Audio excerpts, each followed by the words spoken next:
Iran যুদ্ধে কি ক্রমশ নরম হচ্ছেন ডোনাল্ড ট্রাম্প? কারণ গত সপ্তাহে ইরানের তেলের ওপরে স্যাংশন তুলে নিয়েছে আমেরিকা, আর এই সপ্তাহে ডোনাল্ড ট্রাম্প স্বয়ং যুদ্ধ থামানোর ইঙ্গিত দিচ্ছেন। কারণ হরমুজ প্রণালী বন্ধ হলে আমেরিকার অর্থনীতিও যে সংকটের মুখে পড়ে যাবে এ তো সোজা কথা। অন্যদিকে হরমুজ প্রণালী দীর্ঘদিন বন্ধ রাখায় ইরানের নিজের তেল রপ্তানিও প্রায় শূন্য হয়ে গেছে। এখন তেল রপ্তানি ইরানের আয়ের অন্যতম মূল উৎস, তাই ইরানও যুদ্ধ থামাতে চাইছে, বসতে চাইছে আলোচনায়। কিন্তু প্রশ্ন হলো, এই আলোচনায় মধ্যস্থতা কে করবে?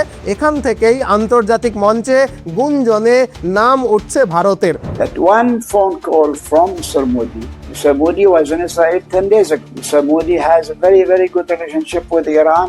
He's the biggest buyer of Iran's oil. কারণ ভারত এমন একটা দেশ যার সম্পর্ক ইরান এবং আমেরিকার সঙ্গে সমান রকমের ভালো। আর এমন পরিস্থিতি তৈরি হতেই ইউক্রেন রাশিয়া যুদ্ধে ভারত যেরকম সক্রিয় হয়ে উঠেছিল, ইরান আমেরিকা যুদ্ধে মধ্যস্থতা করতেও একই রকমের সক্রিয় হয়ে উঠেছেন স্বয়ং নরেন্দ্র মোদী। তাই আজকের এই ভিডিওটাতে আমরা আলোচনা করব কোন পরিস্থিতিতে ইরান এবং আমেরিকা দুজনেই যুদ্ধ বন্ধ করতে চাইছে, আর কেনই বা এই দুই দেশ মধ্যস্থতাকারী হিসাবে একমাত্র ভারতকেই বিশ্বস্ত দেশ হিসাবে মেনে নিচ্ছে। আর এই মধ্যস্থতাকারীর ভূমিকা পালন করে স্বল্প মেয়াদে এবং দীর্ঘ মেয়াদে ভারতের লাভটা কি হবে? তাছাড়া এর সঙ্গে এবছরে ব্রিক্স সম্মেলনে ভারতের সভাপতি হওয়ার কি কোনো রকমের যোগ আছে? এর সবটাই গভীরভাবে জানবো আজকের এই ভিডিওটাতে। তবে তার আগে একটা অনুরোধ, ভিডিওটাকে অবশ্যই একটা লাইক করে দিন, আর নতুন হলে চ্যানেলটাকে অবশ্যই সাবস্ক্রাইব করে নেবেন প্লিজ। এটা আপনার কাছে ফ্রি হলেও আপনার লাইক, আপনার সাবস্ক্রাইব আমাদের চ্যানেলের গ্রোথের জন্য ভীষণ রকমের জরুরি। ভিডিওটাকে লাইক করবার জন্য, চ্যানেলটাকে সাবস্ক্রাইব করবার জন্য আপনাকে অনেক ধন্যবাদ। তবে আজকের এই ভিডিওটাতে আমরা দেখব কিভাবে পকেট ব্রোকারের মাধ্যমে ট্রেড করে 20,000 পর্যন্ত প্রফিট বুক করা যায়। চলুন, ফার্স্ট ট্রেডে আমরা 5 মিনিটের জন্য একটা ট্রেড সেট করলাম, আর এই দেখুন রেজাল্ট। এটা খুব ভালো একটা শুরু। এবার চলুন আমরা শুরু করি আমাদের মূল আলোচনা। দেখুন, প্রথমেই আমরা জানবো ইরান এবং আমেরিকা দুজনেই কেন এই যুদ্ধ থামানোর ব্যাপারে এত আগ্রহী হচ্ছে।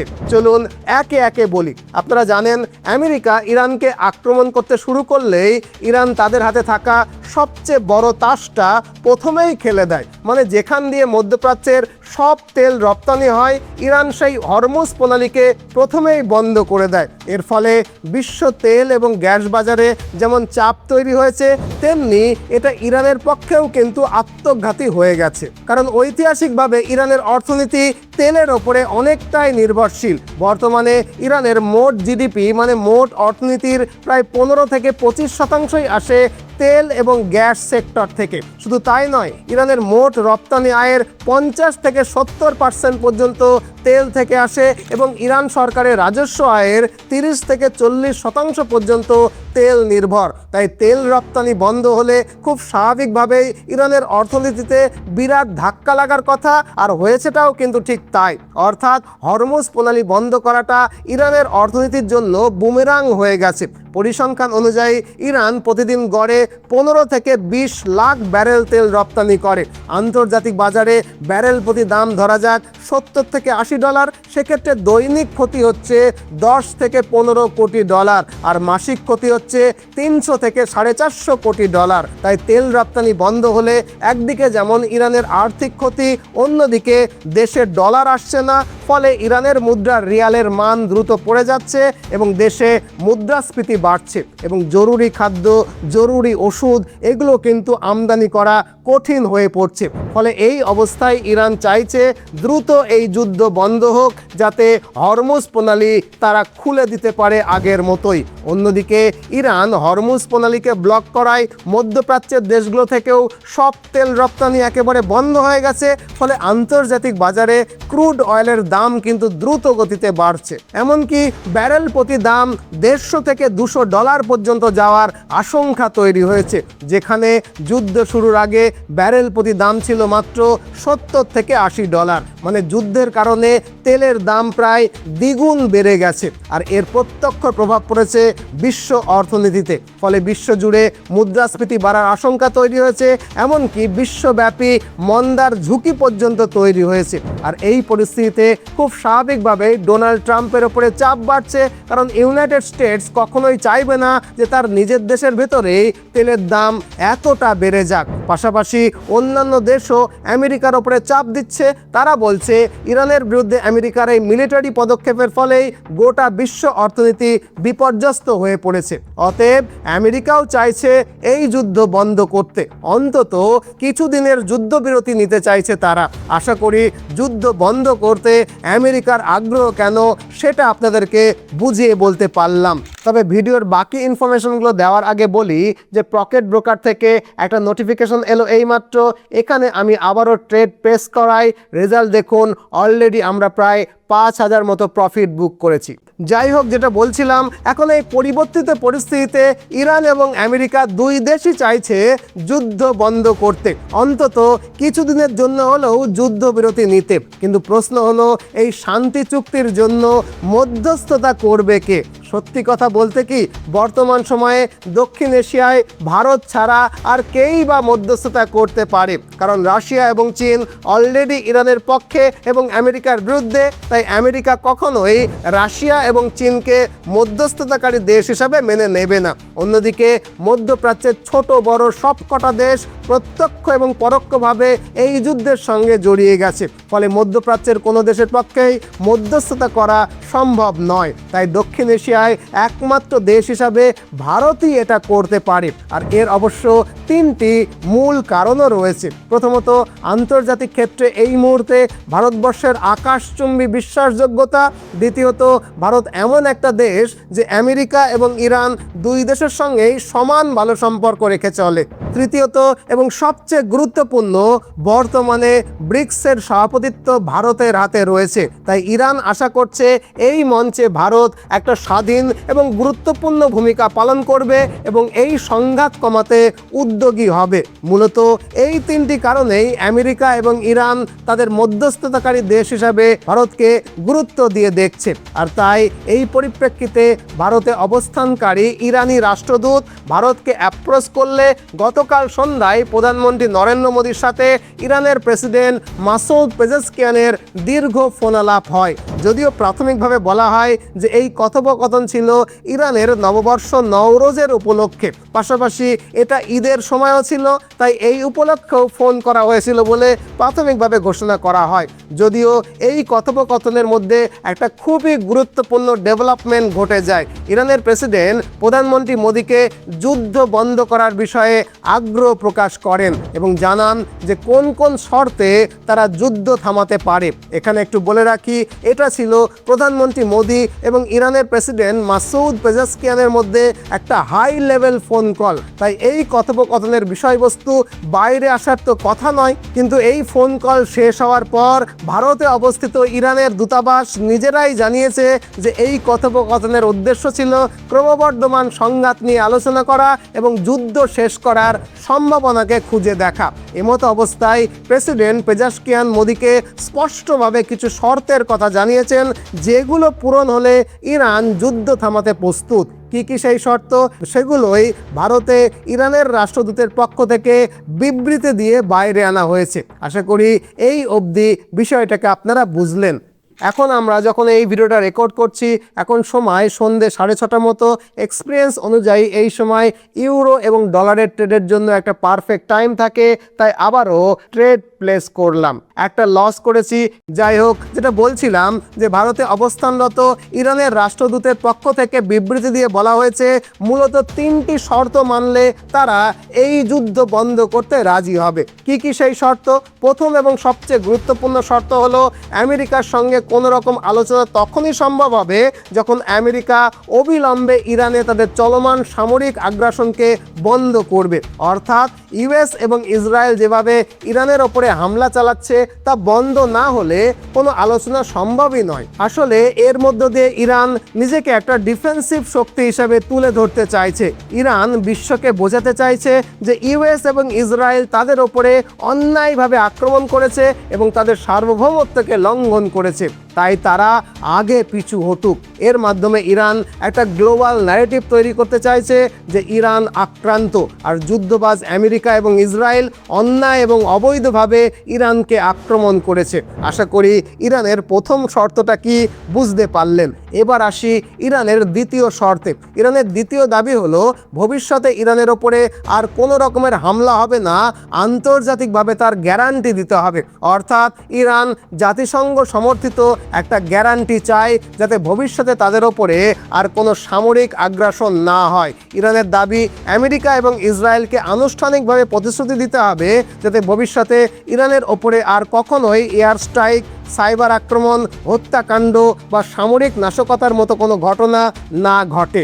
এই দ্বিতীয় শর্তে ইরান ভীষণ জোর দিচ্ছে, কারণ অতীতে তাদের বহু সামরিক ইনফ্রাস্ট্রাকচারের ওপরে আমেরিকা হামলা চালিয়েছে, প্রতি মুহূর্তে সাইবার আক্রমণ হয়েছে, তাদের পারমাণবিক বৈজ্ঞানিকদের ওপরে একাধিক হত্যাকাণ্ড সংঘটিত হয়েছে। এই কারণেই ইরানের আশঙ্কা যদি এখন সাময়িকভাবে যুদ্ধবিরতি হয়ও তবুও ভবিষ্যতে আবার নতুন করে হামলা শুরু হতে পারে। তাই দ্বিতীয় শর্ত হিসাবে ইরান ভবিষ্যতে সব ধরনের হামলার স্থায়ীভাবে বন্ধ করবার জন্য আন্তর্জাতিক গ্যারান্টি চাইছে। আশা করি দ্বিতীয় শর্তটা স্পষ্টভাবে বুঝতে পারলেন। আর ইরানের তৃতীয় এবং খুবই গুরুত্বপূর্ণ শর্ত হলো মধ্যপ্রাচ্যের আঞ্চলিক নিরাপত্তা নিয়ে আমেরিকা এবং ইসরায়েলের খবরদারি বন্ধ করতে হবে। মধ্যপ্রাচ্যের বিভিন্ন দেশে যেমন ইউএই, সৌদি আরবিয়া, কাতারে আমেরিকার একাধিক সামরিক ঘাঁটি রয়েছে, আপনারা জানেন। ইরান চায় এই সমস্ত জায়গা থেকে আমেরিকা তার উপস্থিতিকে সরিয়ে নিক। এই শর্ত পূরণ হবে না জেনেও ইরান এই শর্ত রাখছে, কারণ এর পেছনে একটা বড় ঐতিহাসিক প্রেক্ষাপট রয়েছে, যেটা হলো পেট্রো ডলার সিস্টেম। অতীতে সৌদি আরবিয়া এবং আমেরিকার মধ্যে একটা চুক্তি হয়েছিল, যেখানে বলা হয়েছিল সৌদি আরব তাদের সব তেল কেবলমাত্র ডলারে বিক্রি করবে এবং তার বদলে আমেরিকা সৌদি আরবের নিরাপত্তা দেবে। ধীরে ধীরে মধ্যপ্রাচ্যের অন্যান্য দেশও এই পেট্রো ডলার সিস্টেমকে গ্রহণ করে, ফলে গালফ অঞ্চলের বেশিরভাগ দেশই আমেরিকার সুরক্ষার ওপরে নির্ভরশীল হয়ে পড়ে। আর সেই সুযোগেই আমেরিকা ধীরে ধীরে এই অঞ্চলে এতগুলো মার্কিন এয়ারবেস তৈরি করে ফেলেছে। আর তাই সেই প্রেক্ষিতেই এখন ইরান বলছে প্রতিটা দেশকে নিজেদের নিরাপত্তা নিজেদেরকেই নিশ্চিত করতে হবে। সৌদি আরব হোক বা অন্যান্য গালফ দেশ, তারা তাদের নিজেদের প্রতিরক্ষা ব্যবস্থা নিজেরাই গড়ে তুলুক। এখানে আমেরিকার উপস্থিতির কী প্রয়োজন আছে? অর্থাৎ ইরান মূলত চাইছে ভবিষ্যতের ইরানের নিরাপত্তার জন্য এই অঞ্চলে থাকা সমস্ত মার্কিন ঘাঁটি সরিয়ে নেওয়া হোক। যদিও এই শর্ত পূরণ হবার নয়, তথাপিও ইরানের পক্ষ থেকে এটি একটা অত্যন্ত বড় এবং গুরুত্বপূর্ণ শর্ত।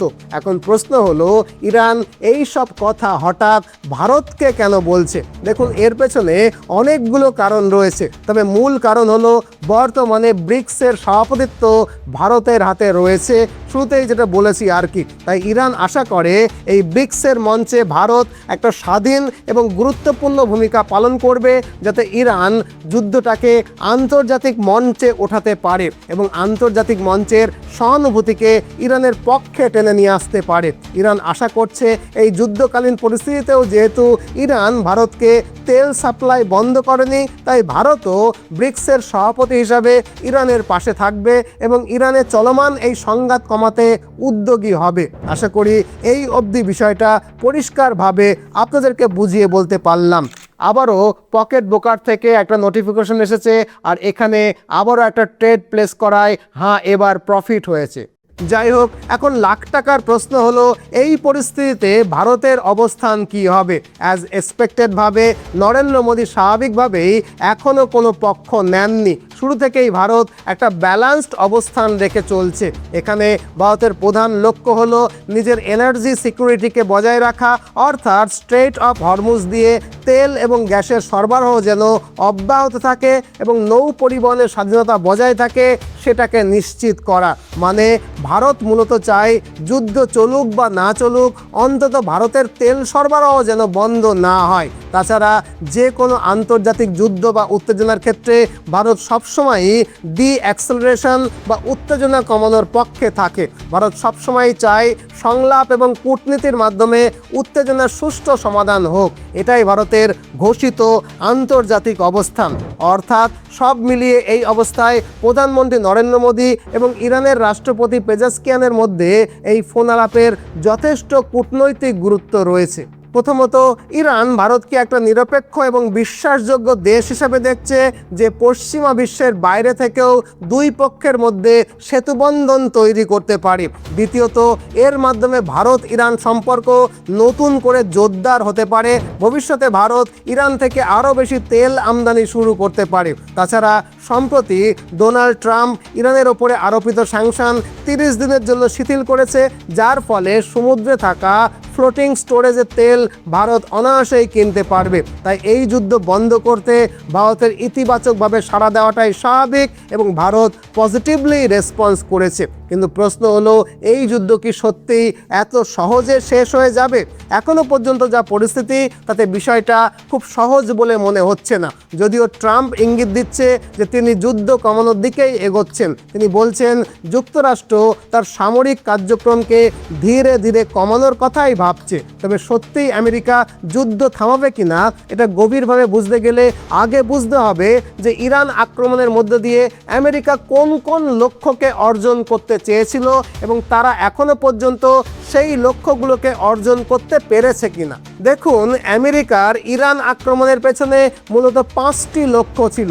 প্রথম এবং সবচেয়ে গুরুত্বপূর্ণ লক্ষ্য ছিল ইরানের পারমাণবিক কর্মসূচিকে নিষ্ক্রিয় করা, বিশেষ করে ইউরেনিয়াম সমৃদ্ধকরণ কেন্দ্রগুলোকে ধ্বংস করা, যাতে ভবিষ্যতে ইরান পারমাণবিক অস্ত্র তৈরি করতে না পারে। সেই কারণেই সম্প্রতি নেতানজ নিউক্লিয়ার ফ্যাসিলিটিতে হামলা চালানো হয়েছে, যা নিয়ে রেডিও অ্যাক্টিভ লিকের আশঙ্কাও তৈরি হয়েছে।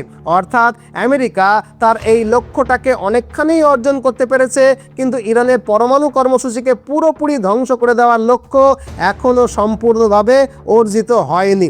আমেরিকার দ্বিতীয় লক্ষ্য ছিল ইরানের সামরিক ক্ষমতাকে কমিয়ে দেওয়া, বিশেষ করে ব্যালিস্টিক মিসাইল, ড্রোন প্রযুক্তি ধ্বংস করা, যাতে ইরানের আক্রমণের ক্ষমতা কমে যায় এবং মার্কিন ঘাঁটিগুলো নিরাপদে থাকে। কিন্তু বাস্তবে দেখা যাচ্ছে ইরান তাদের সক্ষমতা দেখিয়ে দিয়েছে, মানে প্রায় 4000 কিলোমিটার দূরত্ব পর্যন্ত আঘাত হানার ক্ষমতা দেখিয়েছে, যেটা প্রমাণ করে যে ইরান তাদের মিসাইল গবেষণায় আরও অনেকখানি উন্নতি করেছে। অর্থাৎ আমেরিকার এই লক্ষ্যও কিন্তু এখনও পুরোপুরি পূরণ হয়নি। আমেরিকার তৃতীয় লক্ষ্য ছিল ইরানের প্রতিরক্ষা উৎপাদন ব্যবস্থাকে দুর্বল করা, অর্থাৎ ইরান যে দেশীয়ভাবে অস্ত্র এবং মিসাইল তৈরি করে সেই কারখানাগুলোকে টার্গেট করা। এক্ষেত্রে আমেরিকা প্রাথমিকভাবে কিছু সাফল্য অর্জন করলেও এই লক্ষ্যে আমেরিকা যে খুব বড় সাফল্য অর্জন করেছে এ কথা কিন্তু বলা যায় না। চতুর্থ গুরুত্বপূর্ণ লক্ষ্য হলো স্ট্রেট অফ হরমুজ, যেখান দিয়ে বিশ্বের বড় অংশের তেল এবং গ্যাস পরিবহন হয়। যুক্তরাষ্ট্রের লক্ষ্য ছিল ইরান যেন এই পথ অবরুদ্ধ করতে না পারে, কিন্তু এখানেও আমেরিকা পুরোপুরি নিয়ন্ত্রণ প্রতিষ্ঠা করতে পারেনি। আমেরিকার পঞ্চম লক্ষ্য ছিল মধ্যপ্রাচ্যে ইরানের আঞ্চলিক প্রভাবকে কমিয়ে দেওয়া, কারণ ইরান বিভিন্ন দেশে প্রক্সি গোষ্ঠীগুলোকে সমর্থন করে। যেমন ইসরায়েলের বিরুদ্ধে যুদ্ধ করতে ইরান লেবাননের হিজবুল্লাহ, প্যালেস্তাইনের হামাসকে অস্ত্র, অর্থ এবং প্রশিক্ষণ দিয়ে সহায়তা করে। আবার সৌদি আরবের বিরোধী গোষ্ঠী ইয়েমেনের হুতিস গোষ্ঠীকে ইরান সামরিক এবং প্রযুক্তিগত সহায়তা দেয় বলে অভিযোগ আছে। এই প্রক্সি নেটওয়ার্কের মাধ্যমে ইরান সরাসরি যুদ্ধ না করেও মধ্যপ্রাচ্যের বিভিন্ন অঞ্চলে প্রভাব বিস্তার করে। যুক্তরাষ্ট্র চায় এই নেটওয়ার্ককে ভেঙে দিতে এবং ইরানের ভূরাজনৈতিক প্রভাব কমাতে। কিন্তু বাস্তব প্রশ্ন হলো, ইরান যুদ্ধের মাধ্যমে আমেরিকার এই লক্ষ্যগুলো আদৌ পূরণ হচ্ছে কি? একদিকে খবর আসছে যে যুক্তরাষ্ট্র মধ্যপ্রাচ্যে আরও সামরিক উপস্থিতি বাড়াচ্ছে, যা যুদ্ধকে দীর্ঘস্থায়ী করার ইঙ্গিত দেয়। অন্যদিকে ট্রাম্প যুদ্ধ কমানোর কথা বলছেন, মানে আমেরিকার এই দ্বৈত অবস্থান থেকেই স্পষ্ট যে যুদ্ধ বন্ধ হবে কিনা সেই বিষয়ে বিরাট সন্দেহ রয়েছে। তবে অনেক বিশেষজ্ঞরা কিন্তু এখন আবার ইরানের এই পরিস্থিতিকে ভিয়েতনামের ওয়ারের সঙ্গে তুলনা করছে। তাদের মতে এটা হলো একই গল্প, ভিন্ন মঞ্চ। তাদের দাবি, যেমন ভিয়েতনাম যুদ্ধে আমেরিকা বারবার জয়ের দাবি করেছিল কিন্তু শেষ পর্যন্ত সফল হয়নি, এখানেও তেমনটা হচ্ছে। বাইরে থেকে জয়ের ছবি দেখানো হচ্ছে, কিন্তু বাস্তব পরিস্থিতি অনেকটাই ভিন্ন। অতএব সব মিলিয়ে এটা পরিষ্কার যে এই যুদ্ধ এখনই থামবে কিনা সেটা নিশ্চিত করে কিছু বলা যাচ্ছে না। এখন দেখার বিষয় হলো এই জটিল ভূরাজনৈতিক পরিস্থিতিতে ভারত ঠিক কী ভূমিকা নেয়। নরেন্দ্র মোদীর সঙ্গে ইরানের প্রেসিডেন্টের এই আলোচনার পর ভারত মধ্যস্থকারীর ভূমিকা নেয় কিনা, আর যদি ভারত মধ্যস্থতা করেও সেক্ষেত্রে ভবিষ্যতে এই সংঘাত কমাতে ভারতের ভূমিকা কতটা গুরুত্বপূর্ণ হবে সেটাও কিন্তু এখন লাখ টাকার প্রশ্ন। আর তাই এখন আপনাদের কাছে আমার প্রশ্ন, আপনার কি মনে হয় ইরানের শর্ত মেনে আমেরিকা এই যুদ্ধ বন্ধ করতে রাজি হবে? আর যদি আমেরিকা এই যুদ্ধ চালিয়ে যায় তাহলে আমেরিকার কাছে ইরান আর একটা ভিয়েতনামের মতো বিপর্যয় হবে না তো? ভারতের যশস্বী প্রধানমন্ত্রী নরেন্দ্র মোদী কি যুদ্ধ বন্ধে সক্রিয় ভূমিকা রাখতে পারবে? কমেন্ট বক্সে আপনাদের মূল্যবান কমেন্ট জানাতে ভুলবেন না, কিন্তু আপনাদের প্রত্যেকের কমেন্ট পড়ার অপেক্ষায় রইলাম। তবে একটা অনুরোধ, ভিডিওটাকে অবশ্যই একটা লাইক করবেন এবং নতুন হলে চ্যানেলটাকে অবশ্যই সাবস্ক্রাইব করে নিতে ভুলবেন না। এই লাইক এবং সাবস্ক্রাইব করার বিষয়টা আপনাদের কাছে ফ্রি হলেও আমার চ্যানেলের গ্রোথের জন্য এটা ভীষণ রকমের জরুরি। So I request you to please like this video and subscribe to our channel. ভিডিওটাকে লাইক এবং চ্যানেলটাকে সাবস্ক্রাইব করবার জন্য অনেক ধন্যবাদ। আজকের পকেট ব্রোকারের টোটাল আমরা 3টে প্রফিট করেছি, একটা লস করেছি এবং টোটাল আমাদের প্রফিটের অ্যামাউন্ট 10,000। আপনিও যদি পকেট ব্রোকার ট্রেডিং অ্যাপ ব্যবহার করতে চান তাহলে লিঙ্ক ডেসক্রিপশনে এবং পিন কমেন্টে দেওয়া আছে। লিঙ্ক রেজিস্টার করতে আমার প্রোমো কোড SZDR ব্যবহার করতে পারেন। যাই হোক, আজ এ পর্যন্তই। নতুন ভিডিও নিয়ে আবারও দেখা হবে। ততদিনে ভালো থাকবেন, সুস্থ থাকবেন, সদা সর্বদা ভারতের পক্ষে থাকবেন। জয় হিন্দ, জয় ভারত।